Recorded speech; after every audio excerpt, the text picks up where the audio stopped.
Hello guys, in this lesson we are going to be studying temperature scale conversions, and among those we will briefly discuss Fahrenheit, but then we'll focus in on Celsius and Kelvin. Those are the most important, and especially how to convert between the two. We do have a bookwork associated with this lesson. It's questions 17 to 29 on page 63. We'll work on that in class tomorrow. And you can start your second piece of notes for this lesson, which is the classwork page. I need you to copy down this aim and this bookwork. And then right below that, copy down these do now questions, which we'll do in class.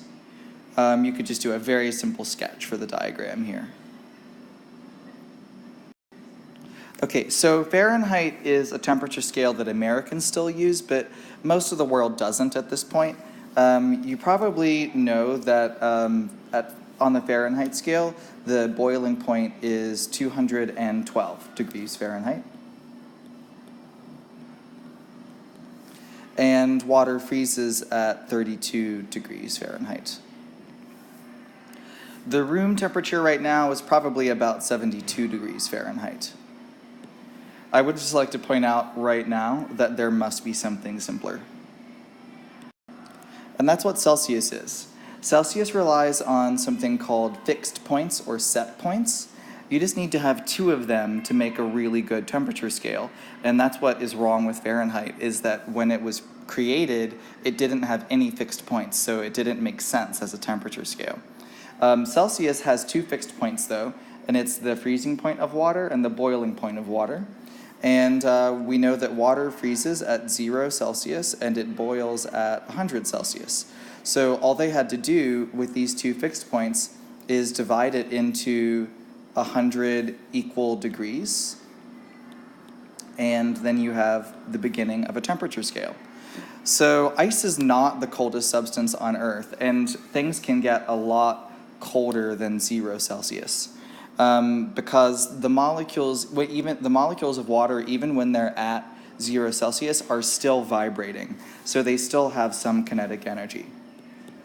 It's only when they would completely stop vibrating that they would have no kinetic energy left. And this brings up the concept of Kelvin, because on the Kelvin scale, which is a new temperature scale to most of you, it does acknowledge a point when the molecules would completely stop moving. So it's sort of based on that idea. So my first question is, what should be the temperature for a substance whose particles have no kinetic energy? So no kinetic energy, the temperature should be 0. And this would be true as long as you're using the Kelvin scale. Here's a fun fact. You don't use a degree symbol for the Kelvin scale. I don't know why, but it just isn't done. Nobody uses it. So you just write 0K. It looks like OK.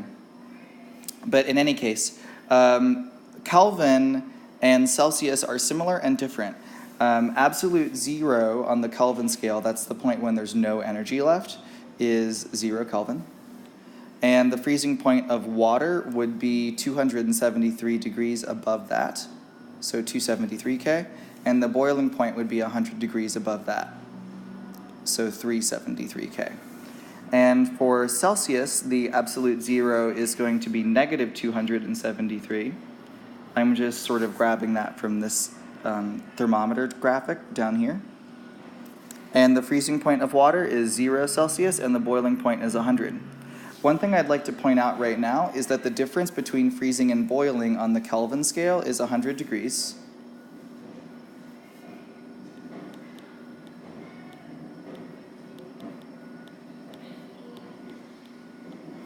And similarly, the temperature difference on the Kelvin scale is also 100 degrees between freezing and boiling.